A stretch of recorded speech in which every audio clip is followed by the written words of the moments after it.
നാദേന്ദ്രിയം. രചന ദക്ഷ. അവതരണം Shahul Malayil. Editing Faisal C Oonjeri. എന്താടോ കേശവ, കണക്കുകളൊന്നും അങ്ങ് കൃത്യാവുന്നില്ലല്ലോ. എവിടെയോ എന്തോ ഒരു പിഴവ് പോലെ.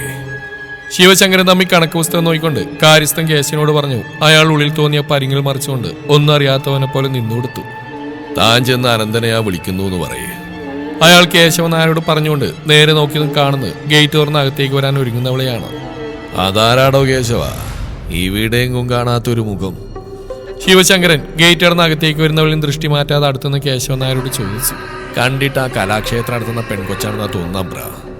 അയാൾ തന്റെ വട്ടക്കണ്ണട ഒന്നുകൂടെ മൂക്കിൽ ഉറപ്പിച്ചുകൊണ്ട് തങ്ങൾക്കരിയിലേക്ക് നടന്നു വരുന്നവൾ നോക്കി പറഞ്ഞു. അവളെന്താടോ ഇവിടെ? അയാൾ ഊന്നുവടിയെന്ന് ഉറപ്പിച്ച് മുന്നിലേക്ക് ചൂടുവെച്ചുകൊണ്ട് ചോദിച്ചു. എന്താ? ആരാ? മനസ്സിലായില്ല. തനിക്ക് മുന്നിൽ വന്നിരിക്കുന്നവളോട് അയാൾ ചോദിച്ചു. ഞാൻ ഭൂയിക ദുർഗ. അവൾ തന്നെ സംശയത്തോടെ ഉറ്റുനോക്കുന്ന കണ്ണുകളിലേക്ക് ഗൗരവപൂർവ്വം നോക്കിക്കൊണ്ട് ഉറച്ച ശബ്ദത്തിൽ പറഞ്ഞു. അവളെ ശ്രദ്ധാപൂർവ്വം നിരീക്ഷിക്കുന്നതിലായിരുന്നു അയാളുടെ കൂർമ്മ ദൃഷ്ടി. തനിക്ക് മുന്നിൽ നിലയുറപ്പിച്ചിരിക്കുന്നവളുടെ കണ്ണിലെ ദൃഢതയും ധാർഷ്ട്യവും തന്നെ ധാരാളമായിരുന്നു അവൾ ഈ മുറ്റത്തേക്ക് കാലൂത്തിയത് വെറുതെയല്ലെന്ന് മനസ്സിലാക്കാൻ. കേശവ. അവളിയും ദൃഷ്ടി മാറ്റാതെ തന്നെ അയാൾ കാര്യസ്ഥൻ കേശവനെ അയാളുടെ ഘനഗാംഭീര്യമാർന്ന ശബ്ദത്തിൽ വിളിച്ചു. ഓ ബ്രാ. അയാൾ അടുത്തേക്ക് വന്ന് അവളെ ഒന്ന് പാളി നോക്കിക്കൊണ്ട് വിളിയേട്ടു. ഈ കുട്ടിക്ക് എന്താ വേണ്ടെന്ന് ചോദിച്ചു മനസ്സിലാക്കി അതുപോലെ ചെയ്യ. ശിവശങ്കര തമ്പി കേശവൻ നായരോടായി പറഞ്ഞുകൊണ്ട് അവൾ ഒന്നുകൂടി നോക്കി പിന്തിരിഞ്ഞതു. ഇതാണോ നാൽപ്പാട്ടുകാരനവിടെ ആദിത്യ മര്യാദ? പിന്തിരിഞ്ഞടക്കാൻ തുടങ്ങിയ ശിവശങ്കര തമ്പിയുടെ കാലുകൾക്ക് തടയിട്ടുകൊണ്ട് ആ വാക്കുകൾ അവളിൽ നിന്ന് പുറത്തേക്ക് തെറിച്ചിരുന്നു. അത് കേട്ടതും അയാൾ ഊന്നുപടി കുത്തി വീണ്ടും അവൾക്ക് നേരെ തിരിഞ്ഞു നിന്നു. എനിക്ക് കാണേണ്ടോ സംസാരിക്കേണ്ടോ നിങ്ങളോടാ. അവളെ അയാളുടെ കണ്ണുകളിലേക്ക് നോക്കി ഉറപ്പോടെ പറഞ്ഞു. അകത്തേക്ക് വരാം. അവളുടെ ധാർഷ്ട്യം അയാളെ നന്നായി മുഷിപ്പിച്ചെങ്കിലും ആ മുഷിച്ചിൽ പുറത്ത് കാണിക്കാതെ അയാൾ അവളെ നോക്കി പറഞ്ഞുകൊണ്ട് അകത്തേക്ക് കയറി. അയാൾക്ക് പുറകെ തന്നെ അവൾ അകത്തേക്ക് നടന്നു. ഇതിപ്പോ എന്താ സംഭവം അങ്ങോട്ട് തിരിയണില്ലല്ലോ. അകത്തേക്ക് പോകുന്നവരെ നോക്കി കേശവൻ നായർ സ്വയം പറഞ്ഞു. ഇങ്ങോട്ടേക്ക് ഇരിക്കാം. ശിവശങ്കരൻ തമ്പി ഒരു കസേര ചൂണ്ടി അവളോട് പറഞ്ഞതും അവൾ അയാളെയും ആ കസേരയും നോക്കിക്കൊണ്ട് അവിടേക്ക് ഇരുന്നു. എന്നാൽ ആ നേരം അത്രയും അവളെ തന്നെ പഠിച്ചുകൊണ്ടിരുന്ന അയാൾ അവൾക്ക് എതിർവശമുള്ള സിംഹാസനം പോലെ തോന്നിപ്പിക്കുന്ന ഇരിപ്പിടത്തിലേക്ക് ഒരായത്തമായ തമ്പുരാന്റെ കസേര പിടിച്ചിരിപ്പ് പോലെ ഇരുന്നു.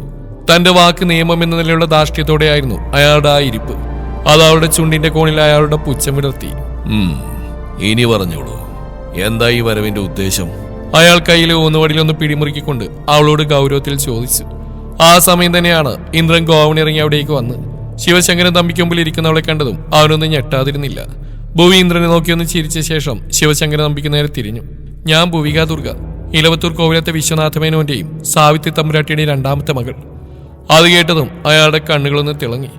അതുവരെ അവളോട് തോന്നിയ അവജ്ഞപതി അലിഞ്ഞില്ലാതാവുന്ന് അയാൾ അറിഞ്ഞു. എന്താ കുട്ടി ഇങ്ങോട്ടേക്ക്? അയാൾ അവളെ നോക്കി ചോദിച്ചു. വരേണ്ടി വന്നാ വന്നല്ലേ പറ്റൂ. അവൾ അർത്ഥം വെച്ച് പറഞ്ഞു. ഒരുപാട് കേട്ടിട്ടുണ്ട് ഞാൻ ഇലവത്തൂർ കോവിലത്തെ പറ്റി. പക്ഷെ ഇതുവരെ ഒരു കൂടിക്കാഴ്ച അവിടെ ആരുമായിട്ടും സാധ്യമായില്ല എന്ന് പറയുന്നതാവും ശരി. അയാൾ അതുവരെയുള്ള ഗൗരവം വെടിഞ്ഞ് അവളെ നോക്കി ചിരിയോടെ പറഞ്ഞു. ആ ചിരി പക്ഷേ അവിടെ അതെല്ലാം കണ്ട് മാറി നിന്നിരുന്ന ഇന്ദ്രനിലും അയാൾക്ക് മുമ്പിലിരിക്കുന്ന ഭൂവിലും ഒരുപോലെ പുച്ഛം വിടർത്തി. സൗദാമിനി. അയാൾ അവിടെ ഇരുന്ന് അകത്തേക്ക് നോക്കി നീട്ടി വിളിച്ചു. സൗദാമിനി. അകത്തുനിന്ന് അനക്കൊന്നും കേൾക്കാതെ ആയതും അയാൾ അവരൊന്നുകൂടി നീട്ടി വിളിച്ചു. എന്താ എന്താ ഉണ്ടായത്? ചോദ്യത്തോടകത്തുനിന്ന് സൗദാമിനി അയാൾക്കരികിലേക്ക് വന്നു. എന്നാൽ അയാൾക്കരികിലെത്തിയതും അവരുടെ ദൃഷ്ടി അവിടെ ഇരുന്ന ഭൂവിലേക്കൊന്ന് പാളി വീണു. സൗദാമിനി, ഈ കുട്ടിക്ക് കുടിക്കാൻ എന്തെങ്കിലും എടുക്കുക. അയാൾ അത്യധികം താല്പര്യത്തോടെ തന്റെ ഭാര്യയെ നോക്കി പറഞ്ഞു. അവരെ അയാളെയും മുന്നിലിരിക്കുന്നവളെയൊന്ന് മാറി മാറി നോക്കി. ഇതിപ്പോ ഏതാ പുതിയൊരു മുഖം? ഇവിടെയുള്ള ഒരു രമ്പയെ കൊണ്ട് എന്നെ പൊറുതിമുട്ടിരിക്കുമ്പോഴാ അടുത്തത്. അവരുള്ളിൽ അനിഷ്ടത്തോടെ ഞൊടിഞ്ഞു. നീ ഇങ്ങനെ നോക്കേണ്ട സൗദാമിനി, നിനക്കാളെ മനസ്സിലാകാൻ വഴിയില്ല. ഈ എനിക്ക് മനസ്സിലായില്ല, പിന്നല്ലേ നിനക്ക്. അയാൾ അവരെ നോക്കി ചിരിയോടെ പറഞ്ഞു. അവളുടെ ചുണ്ടുകളിൽ പരിഹാസം നിറഞ്ഞു. ഇലവത്തൂർ കോവിലത്തെ കുട്ടിയായത്. അയാൾ അത്യധിക ഉത്സാഹത്തോടെ പറഞ്ഞു. അത് കേട്ടതും അവർ മുന്നിലിരിക്കുന്നവളെ കണ്ണുവിടർത്തി നോക്കി. ഓ, എനിക്ക് മനസ്സിലായില്ല കേട്ടോ കുട്ടി. അവർ സ്നേഹത്തോടെ അവൾക്കടുത്തേക്ക് നീങ്ങി. നീ കിന്നരിച്ച് നിൽക്കാ കുട്ടിക്ക് എന്താന്ന് വെച്ചാ കുടിക്കാനെടുക്കുക സൗദാമിനി. അയാൾ അവരെ നോക്കി പറഞ്ഞു. അയ്യോ, ഞാനത് മറന്നു പറഞ്ഞുകൊണ്ട് അവർ ഇതിലകത്തേക്ക് നടക്കാനാഞ്ഞതും എനിക്കൊന്നും വേണ്ട. അവളുടെ ശബ്ദം അവിടെ ഉയർന്നു കേട്ടു. അത് കേട്ടത് എല്ലാവരുടെയും ശ്രദ്ധ വീണ്ടും അവളിലേക്കായി. അതെന്താ കുട്ടി, ഇവിടുന്നൊന്നും കഴിച്ചുകൂടാന്നുണ്ടോ? ശിവശങ്കരൻ തമ്പി ആൾ നോക്കി ചിരിയോടെ ചോദിച്ചു. അതിനവളൊന്ന് ചിരിച്ചു. ശേഷം അയാളെ നോക്കി പറഞ്ഞു തുടങ്ങി.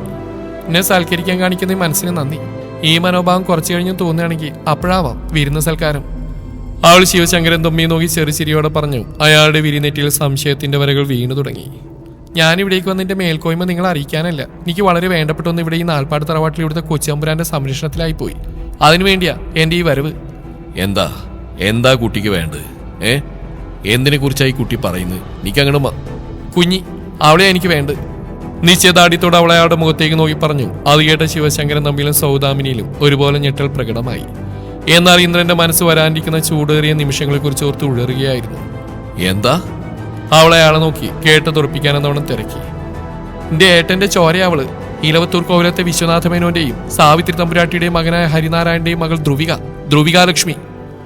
ആത്മവിശ്വാസത്തോടെ പറഞ്ഞു. ആ വാക്കുകൾ തീർത്ത പ്രകമ്പനത്തിൽ ശിവശങ്കരൻ ഇരിപ്പിടത്തിൽ നിന്ന് എഴുന്നേറ്റുപോയി. അയാൾ കേട്ടത് വിശ്വസിക്കാനാവാതെ അവളെ തുറിച്ചു നോക്കി നിന്നു. ആ നിമിഷം തന്നെ അകത്ത മുറിയിൽ നിന്ന് കുഞ്ഞിന്റെ കരച്ചിൽ അവിടുന്നവരുടെ കൊട്ടിയടക്കപ്പെട്ട കാതുകൾ ഉണർത്തിക്കൊണ്ട് ഉയർന്നു കേട്ടു. എല്ലാവരുടെയും ശ്രദ്ധ ഒരു നിമിഷം കുഞ്ഞുമായി മുറിക്ക് പുറത്തേക്കിറങ്ങിയ നീലിയിൽ തങ്ങി നിന്നു. ഭുവിയുടെ കണ്ണുകളിൽ തന്റെ ഏട്ടന്റെ കുഞ്ഞിനോടുള്ള വാത്സല്യം നിറഞ്ഞു. ശിവശങ്കരൻ ആ കുഞ്ഞിൽ നിന്നൊരു നിമിഷം മിഴികൾ പറിച്ചു മാറ്റാൻ കഴിയാതെ നിന്നുപോയി. ഒരുപക്ഷെ ഇതാദ്യമായിരിക്കും അയാൾ ആ കുഞ്ഞിനെ ഇങ്ങനെ നോക്കി നിൽക്കുന്നത്. നീലി കാര്യം മനസ്സിലാവാതെ എല്ലാവരെയും മാറി മാറി നോക്കുന്നുണ്ട്. എനിക്കിവളെ വേണം. ഇവളെ തിരികെ കൊണ്ടുപോകാനാ ഞാൻ വന്ന്.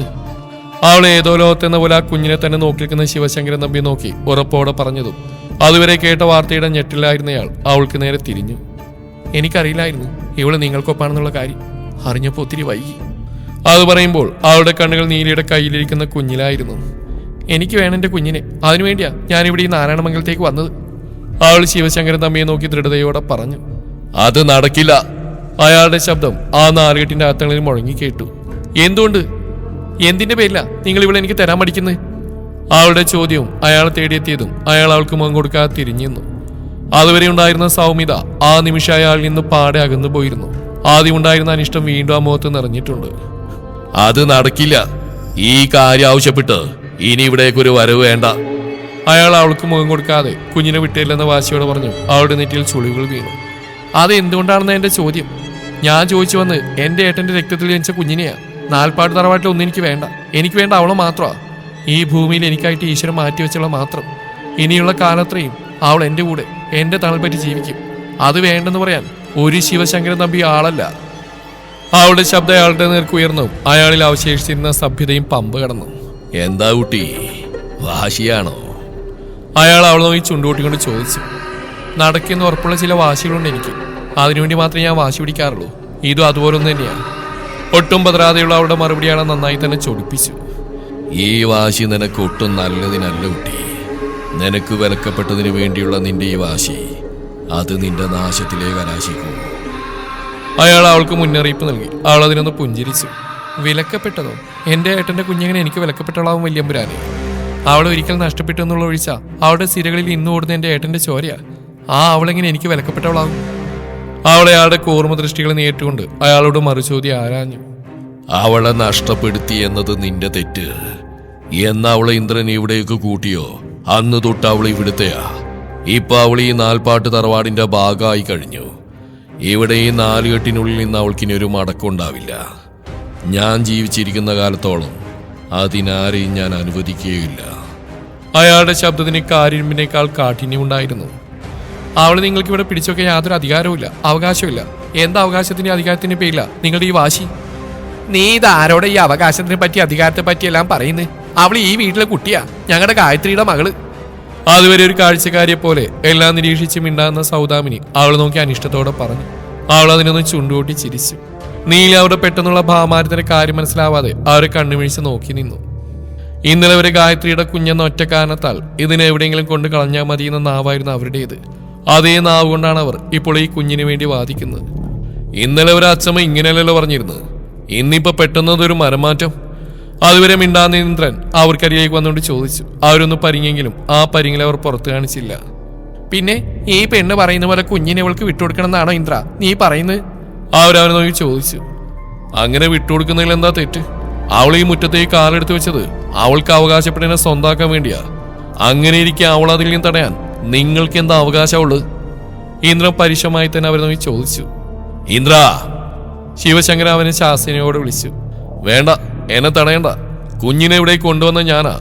അവളെ ഇവിടെ കൊണ്ടുവന്ന നാൾ മുതൽ ആ നിൽക്കുന്നവൾ ഞാനും മാത്രമേ അവളെ ശ്രദ്ധിച്ചിട്ടുള്ളൂ. എന്തിനേറെ പറയുന്നു, ആ മുഖത്തേക്ക് പോലും ഈ വീട്ടിലുള്ളവർ അവജ്ഞതയോടെ എല്ലാം നോക്കുന്ന ഞാൻ കണ്ടിട്ടില്ല. അങ്ങനെയുള്ള നിങ്ങളിപ്പോ എന്തിനാ അവളെ ഇവിടെ പിടിച്ചു വെക്കാൻ നോക്കുന്നത്? അതെന്തിനു വേണ്ടിയാണെങ്കിലും അതൊന്നും ഈന്ദ്രൻ ജീവിച്ചിരിക്കുന്നിടത്തോളം കാലം നടക്കാൻ പോകുന്നില്ല. അതവൻ പറഞ്ഞതും ശിവശങ്കരൻ നമ്പിയെ നോക്കിയായിരുന്നു. അവന്റെ ആ മുഖത്തടിച്ച പോലെയുള്ള സംസാരം അയാൾക്ക് നന്നായി തന്നെ കൊണ്ടു. കാര്യങ്ങളെല്ലാം ഒരു വേള കൈവിട്ടു പോവുകയാണെന്ന് അയാൾക്ക് തോന്നി തുടങ്ങി. അയാളെ കൂടുതൽ ചൊടിപ്പിച്ചു അത്. നീ എന്തൊക്കെ പറഞ്ഞാലും കുഞ്ഞിനെ വിട്ടുകൊടുക്കാൻ ഞാൻ സമ്മതിക്കില്ല ഇന്ദ്ര. എന്നെ എതിർത്ത് സ്വയം തീരുമാനങ്ങൾ എടുക്കുന്നത് അത് ഈ തറവാടിന്റെ പുറത്ത് മതി. ഞാൻ ജീവനോടെ ഉള്ളിടത്തോളം ഞാൻ പറയുന്നതായിരിക്കും ഇവിടുത്തെ അവസാനത്തെ വാക്ക്. അയാൾ ഇന്ദ്രനെ നോക്കി ഉറപ്പോടെ പറഞ്ഞു. അവനൊരു നിമിഷം ആ കണ്ണുകളിൽ കാണുന്ന ക്രൗര്യത്തിലേക്ക് മിഴിനട്ടു. എന്തിനാണ് അയാൾ ഇത്ര ക്രൗര്യമെന്ന് അവന് മനസ്സിലായില്ല. എന്തിനു വേണ്ടിയാണ് കുഞ്ഞിനെ വിട്ടു നൽകാൻ കഴിയില്ലെന്ന് അയാൾ ഉറപ്പിച്ച് പറയുന്നെന്നറിയാതെ അവൻ ഉളറി. വിട്ടുതരില്ലെന്ന വാശിയിൽ ഉറച്ചു നിൽക്കുകയാണോ നിങ്ങള്? ബോയി ശിവശങ്കരൻ നോയി ചോദിച്ചു. എന്റെ വാശികൾക്ക് ഒരിക്കലും ഞാൻ പരിധി വെക്കാറില്ല. ജയിക്കുമെന്ന് ഉറപ്പുള്ള വാശികളെ നടപ്പിലാക്കുന്നതിനേക്കാൾ എന്നിൽ ഹരനിറക്കുന്നത് തോൽക്കുമെന്ന് ഉറപ്പു പറയുന്ന ചില വാശികളെ നടപ്പിലാക്കി കാണിക്കുമ്പോഴാ. അയാൾ അവളെ നോക്കി ഉറച്ച ശബ്ദത്തിൽ പറഞ്ഞു. അതിനു മറുപടി അവളൊരു പുഞ്ചിരിയിൽ ഒതുക്കി. നിങ്ങൾക്കൊരിക്കലും അവകാശം പറയാൻ കഴിയാത്ത ഒന്നിനു വേണ്ടിയാ നിങ്ങളുടെ ഈ വാശി. അവൾ അയാളെ നോക്കി പുച്ഛച്ചിരിയോടെ പറഞ്ഞു. ഒരിക്കൽ കൂടി ഞാൻ പറയുന്നു, നീ എന്തിനിവിടേക്ക് വന്നുവോ അതിനെ പാതി വഴിയിൽ ഉപേക്ഷിച്ച് മടങ്ങുന്നതാ നിനക്ക് നല്ലത്. ഇല്ലാച്ചാ തിരികെ ഒരു മടങ്ങിപ്പോക്ക് ഉണ്ടായെന്ന് വരില്ല.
അയാളുടെ ക്രോധം എരിഞ്ഞു കത്തുന്ന തീപ്പന്തമായി ആ അറയുടെ മധ്യത്ത് പൊട്ടിത്തെറിച്ചപ്പോൾ ആ മുറിയിലെ ഓരോ വസ്തുവ ചൂടേറ്റുവാങ്ങിയ ദുഷ്കർത്തൃത്വം പോലെ വിറച്ചു കിടന്നു. ചുമരിന്റെ കോണിരുന്ന പഴയ കാലഘടികാരത്തിന്റെ സൂചികൾ വരെ അതിന്റെ ആഘാതത്തിൽ പിന്നോക്കം ചെന്ന് നിലച്ചുപോയി. പട്ടാള മാർച്ച് പോലെ നിലനിന്നിരുന്ന പുസ്തകങ്ങൾ ഒരാദിമാനവന്റെ കുലത്തിൽ നിന്നൊഴുകിയ കാലങ്ങളേതെന്ന് ചോദിക്കുന്ന വണ്ണം റാക്കിൽ നിന്ന് വീണ് വീണ് നിലത്ത് പന്തിയായി കിടന്നു. അയാളുടെ ദേഷ്യവും ഭീഷണിയും ഏറ്റുവാങ്ങി കസേരയുടെ കാലുകൾ ഉണങ്ങിയ വിറകുകൾ പൊട്ടുന്ന ശബ്ദത്തോടെ തകർന്നു വീണു. മേശപ്പുറത്ത് അയാൾ ആഞ്ഞു തള്ളിയത് കാരണം അതിന്റെ മുകൾ ഭാഗം ഇളകി തെറിച്ചു. അയാളുടെ ശരീരം കുലുങ്ങുന്ന ഒരു കൊടുങ്കാറ്റ് പോലെ ഓരോ ചലനവും മുറിയിൽ അന്തരീക്ഷത്തെ നശിപ്പിച്ചുകൊണ്ടിരുന്നു. ആരോടും ആക്രോശിക്കാനാവാതെ അയാൾ ദേഷ്യത്തിന്റെ മുഴുവൻ ഭാരവും അവിടെ അണിനിരത്തിരിക്കുന്ന വസ്തുക്കളുടെ മേൽ തള്ളി. അവ അയാളുടെ ക്രോധത്തെ എതിർപ്പുകൾ ഏതുമില്ലാതെ ഏറ്റുവാങ്ങിക്കൊണ്ടേയിരുന്നു. അല്ലെങ്കിലും പലപ്പോഴും മനുഷ്യന്റെ ക്രോധത്തിന് ഇരയാവേണ്ടി വരുന്നത് അവന് ചുറ്റുമുള്ള നിർജീവ വസ്തുക്കളായിരിക്കുമല്ലോ. മറുപടി പറയാനാവാത്തതിനാൽ അവ നിലംപതിച്ചു. അവിടുത്തെ ഓരോ വസ്തു അയാളുടെ പൂർണ്ണമായ അതിക്രമത്തെ തികഞ്ഞവണ്ണം ഏറ്റുവാങ്ങി. അച്ഛാ! വിളിയോടെ അയാൾക്കെടുത്തെത്തിയ ആനന്ദനെ അയാൾ കയ്യിലിരുന്ന് ഊന്നുവടി ഉയർത്തി അടുത്തേക്ക് വരുന്നതിന് തടഞ്ഞു. എന്താ അച്ഛാ, എന്തിനാ ദേഷ്യം? അയാൾ ശിവശങ്കരടുത്തേക്ക് പോവാതെ അവിടുന്ന് ചോദിച്ചു. നീ അറിഞ്ഞില്ലേ ഇന്നിവിടെ നടന്നു? ഇവിടേക്കൊരു അതിഥി വന്നിരുന്നു ഇന്ന്. ഈ തറവാട്ടിൽ കയറി വന്ന എന്റെ മുഖത്ത് നോക്കി വെല്ലുവിളിച്ചിട്ടാ അവൾ ഈ പടി ഇറങ്ങിപ്പോയത്. അത് പറയുമ്പോൾ അയാളുടെ മുഖം അവളോടുള്ള ദേഷ്യത്താൽ ചുവന്ന് വിറക്കുകയായിരുന്നു. ഒരു പീറപ്പെണ്ണിന് മുന്നിൽ ജീവിതത്തിൽ ആദ്യമായി ശിവശങ്കരൻ തമ്പി ഉരുകി ഒലിച്ചു നിന്നു. നിർത്തിച്ചു അവള്. അയാൾ അവളുടെ പുച്ഛങ്ങൾ എന്ന മുഖഭാവം ഒരിക്കൽ കൂടി മനസ്സിലേക്ക് ആവാഹിച്ചുകൊണ്ട് ആനന്ദനോട് പറഞ്ഞു. അച്ഛാ! ആനന്ദനെ അയാളെ വിളിച്ചുകൊണ്ട് അയാൾക്കടുത്തേക്ക് നീങ്ങി. അവൾക്ക് എത്ര ധൈര്യം ഉണ്ടായിട്ടാ ആ ഒരാവശ്യവും പറഞ്ഞു ഇവിടെ ഈ മുറ്റത്തേക്ക് അവള് കാലെടുത്ത് വെച്ചത്. കടപ്പിൽ ഞെരിച്ചുകൊണ്ട് അയാൾ മുരണ്ടു. എന്റെ മുന്നില് ഈ ശിവശങ്കരൻ തമ്പിക്ക് മുമ്പിൽ അവൾ എന്ത് ധൈര്യത്തിലാ വന്ന് നിന്നത്? അയാൾ താഴെ കിടന്നിരുന്ന മരക്കസേരയിൽ കാലുകൊണ്ടും തൊഴിച്ച് അടുത്തുനിന്ന് അനന്തനോട് ആക്രോശിച്ചു. വിട്ടുകൊടുക്കണം പോലും. അതിനു വേണ്ടിയാണോ ഞാൻ ഇത്ര നാളും കാത്തിരുന്നത്? അയാൾ അനന്തന് നേർക്ക് തിരിഞ്ഞോട്ട് ദേഷ്യത്താൽ അമറി. ഇലവത്തൂർ കോവിലത്തെ തമ്പുരാട്ടിക്കുട്ടിക്ക് എന്നെ ശരിക്കും അറിയാണ്ട് പോയി. ഇല്ലാച്ച അവൾ ഈ സാഹസത്തിന് മുതിരില്ലായിരുന്നു. അയാൾ ചുണ്ടുകൊട്ടി പുച്ഛത്തോടെ പറഞ്ഞു. അറിയിച്ചു കൊടുക്കുന്നുണ്ട് ഞാൻ. എല്ലാം അറിഞ്ഞു കഴിയുമ്പോ ഉറ്റവർക്കൊപ്പം ഒരു പിടി ചാരമായി മണ്ണിലണിഞ്ഞ് തീരാനായിരിക്കും അവളുടെ വിധി. അയാൾ ആ നിമിഷത്തെ മുന്നിൽ കണ്ടെന്ന പോൽ ഒന്ന് വക്രി ചിരിച്ചു. അനന്തനെ അയാളുടെ ആ ഭാവം ഇഷ്ടപ്പെടാത്ത പോലെ മുഖം വെട്ടിച്ചു മാറ്റി. കാലം ഒരുപാടായില്ലേ. ഒരു കന്യകയുടെ രക്തം ഈ നാരായണമംഗലത്തിന്റെ മണ്ണിൽ പതിഞ്ഞിട്ട് ഈ നടക്കുന്നതൊക്കെ അതിന്റെ ദോഷമാ. അയാൾ പറഞ്ഞു. അനന്തൻ നന്നായി തന്നെ ഒന്ന് ഞെട്ടി. ഒരു വള കൂടി ചന്ദന കാവിലമ്മയ്ക്ക് നേദിക്കാൻ സമയമായി എന്ന് അറിയിച്ചിരിക്കുകയാണ് കാലം. ചന്ദ്രമംഗലത്തെ തേദിക്ക് ശേഷം ആ കാനന സരോവരം അപഹരിക്കുന്ന രണ്ടാമത്തെ കന്യക. അത് അവളോളം മൂല്യമുള്ള ഇലവത്തൂർ കോവിലത്തെ തമ്പ്രാട്ടിക്കുട്ടി ആവണമെന്നായിരിക്കും വിധിയുടെ അനുശാസനം. അയാൾ ആ നിമിഷം മനസ്സിൽ നിറച്ചൊരു ഉന്മാദിയെ പോലെ പറഞ്ഞു. ആനന്ദനിൽ തന്റെ അച്ഛനുള്ള ദേഷ്യം എരിഞ്ഞമരുന്നുണ്ടെങ്കിലും അത് പുറമെ പ്രകടിപ്പിക്കാനാവാതെ അയാൾ വിഷണ്ണനായി നിന്നു. തിരുമേനിയെ വിളിക്കണം. കാര്യങ്ങളെല്ലാം കൈവിട്ടു പോകുന്നതിന് മുന്നേ എല്ലാത്തിനും തീർപ്പ് കൽപ്പിക്കാൻ പറയണം. പിന്നെ അവളുടെ മേൽ എപ്പോഴൊരു കണ്ണുണ്ടാവണം. ഈ നാരായണമംഗലത്ത് കാലുറപ്പിച്ചു നിൽക്കുന്ന ഓരോ നിമിഷവും അവൾക്ക് നരകതുല്യമായി മാറണം. അതിന് എന്തു വേണമെന്ന് എനിക്കറിയാം. നീ ആ കേശവനെ ഞാൻ വിളിക്കുന്നു എന്ന് പറയേ. അയാൾ എന്തോ മനസ്സിൽ ഉറപ്പിച്ചുകൊണ്ട് അനന്തനോടായി പറഞ്ഞു. എന്ത് കാര്യമാണ് അയാളുടെ തലയിലൂടെ ഓടുന്നതെന്നറിയാതെ അനന്തനൊന്ന് കുഴഞ്ഞു. ഇനി എന്ത് നോക്കി നിൽക്കുക? പുറത്തേക്കോ, എന്നിട്ട് ആ കേശവനവിടേക്ക് പറഞ്ഞു വിട്. അയാളുടെ ശബ്ദമുയർന്നു. അനന്തൻ ആ മുറി വിട്ട് വേഗം പുറത്തേക്ക് പറഞ്ഞു. ഭൂവിക ദുർഗ ഈ നാരായണമംഗലത്തിന്റെ ചരിത്രത്തിലെ ഒരേടാവാൻ വിധിക്കപ്പെട്ടവൾ. അയാളുടെ ചുണ്ടുകൾ അവളോടുള്ള അവജ്ഞയാൽ മൊഴിഞ്ഞു. എന്താ വല്യമ്പുരാനെ, ഞാൻ അന്വേഷിച്ചെന്ന് പറഞ്ഞു. അയാൾ മുറിയുടെ വാതിൽക്കൽ വന്ന് നിന്ന് കേശവൻ നായർ ഭവ്യതയോടെ തിരക്കി. താൻ അകത്തേക്ക് വരിക. അയാൾ അനുവാദം നൽകിയതും കേശവൻ വാതിലടച്ച് അയാൾക്കടുത്തേക്ക് വന്നു. ആരാടോ ഇപ്പൊ ഇവിടുത്തെ SI? അത് ദാമോദരനാണെന്ന് തോന്നുന്നു. എന്തേ അമ്പ്ര? ആ വേലു പുറത്തിറങ്ങിയോടാ. തമ്പ്രാ. അയാൾ കാര്യം ഏകദേശം മനസ്സിലായതുപോലെ ശിവശങ്കരന്റെ മുഖമുയർത്തി നോക്കി ഞെട്ടലോടെ വിളിച്ചു. ദേ കഴിഞ്ഞു, ഇതോടെ കഴിച്ചു കഴിഞ്ഞ് ഞങ്ങൾക്ക് പോവാട്ടോ. ആൾ കുഞ്ഞിന്റെ വായിലേക്ക് അവസാന സ്പൂൺ കുറുക്ക് കൂടി വെച്ചു കൊടുത്തുകൊണ്ട് പറഞ്ഞു. കുഞ്ഞത് ഇഷ്ടപ്പെടാതെ അകത്തേക്ക് വെച്ച പോലെ പുറത്തേക്ക് തുപ്പി. നീലി അവളെ നിന്ന് കൂർപ്പിച്ച് നോയിക്കൊണ്ട് അത് വീണ്ടും സ്പൂൺ കൊണ്ട് ഒടിച്ച് വായിലേക്കാക്കി കൊടുത്തു. എന്നാൽ കുഞ്ഞ് വീണ്ടും അതുപോലെ തന്നെ ചെയ്തുകൊണ്ട് മുന്നിൽ കിളിർത്ത് വരുന്ന കീരിപ്പല്ലി കൊണ്ട് സ്പൂൺ കടിച്ചു പിടിച്ചു. ആഹാ, പല്ലിങ്ങ് പുറത്തേക്ക് വന്നില്ല. അതിനു മുന്നേ നീ അഭ്യാസം ഇറക്കി തുടങ്ങിയടി കള്ളി പാറു. അവൾ ചോദിച്ചുകൊണ്ട് പയ്യെ കുഞ്ഞിന്റെ വായിൽ നിന്ന് സ്പൂൺ മാറ്റിക്കൊണ്ട് അവളുടെ കുറുക്ക് പറ്റി പിടിച്ച വായും കഴുത്തെല്ലാം പാത്രത്തിലെ വെള്ളത്തിൽ കൈമുക്കിയും തുടച്ചു കൊടുത്ത് കുഞ്ഞുമായി എഴുന്നേറ്റു. ദേ കിടന്നു. പിന്നെ ഉറങ്ങില്ലേ പെണ്ണേ നീ? അവൾ കുറുക്കുടി കഴിഞ്ഞ് തോളിലേക്ക് ചാഞ്ഞ കുഞ്ഞിനോടായി പറഞ്ഞുകൊണ്ട് അവളെ കട്ടിലിരുത്തി. ഇരുത്താൻ കാത്തിരുന്ന പോലെ ആൾ കിടക്കയിലേക്ക് മറിഞ്ഞു. ഉറങ്ങില്ലേ കേട്ടോ കുഞ്ഞി, നമുക്കൊന്ന് ക്ഷേത്രം വരെ പോണം. ആൾ കുഞ്ഞിനോട് പറഞ്ഞുകൊണ്ട് മരാലമാർ ലക്ഷ്യം വെച്ച് നടന്നു. അത് തുറന്ന് അതിൽ നിന്നൊരു സെറ്റ് സാരി എടുത്ത് പുറത്തേക്ക് വെച്ച് വാതിലടച്ച ശേഷം അത് എടുത്തുകൊടുത്ത് ഒരുങ്ങാൻ തുടങ്ങി. സ്വർണ്ണക്കരയുള്ള സെറ്റ് സാരിയും അതേ നിറത്തിലുള്ള ബ്ലൗസിൽ അവൾ തിളങ്ങി നിന്നു. അരയിറങ്ങിക്കിടന്ന മുടി കുളിപ്പിന്നിൽ കെട്ടി മുടിയുടെ തുമ്പൊന്ന് ഉള്ളിലേക്ക് ചുരുട്ടി കെട്ടി വെച്ചുകൊണ്ട് അവൾ കുഞ്ഞിനെ ഇടിക്കാനുള്ള വസ്ത്രം പിടിച്ച് അവൾക്കടുത്തേക്ക് നീങ്ങി. എന്നാൽ ആളിപ്പോഴും ചടഞ്ഞെടുക്കുന്ന കണ്ടതും അവൾ കുഞ്ഞിനെ എഴുന്നേൽപ്പിച്ചിരുത്തി കയ്യിലെ വെള്ള നിറത്തിലുള്ള കുഞ്ഞിടിപ്പ് ഇടിച്ചു കൊടുത്തു. ആ ഇപ്പൊ ചുന്ദരി അതിന്റെ കുഞ്ഞി പാറു. അവൾ കുഞ്ഞിന്റെ കവിളെന്ന് അമർത്തിമുത്തിക്കൊണ്ട് അവളെ വാരിയെടുത്ത് വാതിൽ തുറന്ന് പുറത്തേക്ക് നടന്നു. ഗോവണിക്കരികിലേക്ക് എത്തിയതും അവളുടെ ഗോവണി ഇറങ്ങി വരുന്ന ജിത്തുവിനെ കണ്ട് അവൾ മുഖം തിരിച്ച് പുറത്തേക്ക് നടക്കാൻ ആഞ്ഞതും. നീലി! ഗോവണി പകുതി ഇറങ്ങിയവൻ അവളെ നോക്കി വിളിച്ചു. അവൾ പക്ഷെ തിരിഞ്ഞോക്കാൻ പോയില്ല. നീലി! അവൾ തന്നെ കണ്ടിട്ട് മനഃപൂർവ്വം തിരിഞ്ഞു നോക്കാത്താണെന്ന് മനസ്സിലായതും ജിത്തു ഒരിക്കൽ കൂടി അവളെ വിളിച്ചു. രണ്ടും കൽപ്പിച്ച് അവൾ അവനെ നിൽക്ക് തിരിഞ്ഞു നോക്കി. അവളെ ആ വേഷത്തിൽ കണ്ടതും അവന്റെ കണ്ണുകൾ സ്വന്തം അവസ്ഥ മറന്ന് അവളിലൂടെ വീണ്ടും ഓടി നടന്നു. തുടരും ഈ കഥയുടെ ബാക്കി ഭാഗം നാളെ ഇതേ സമയം.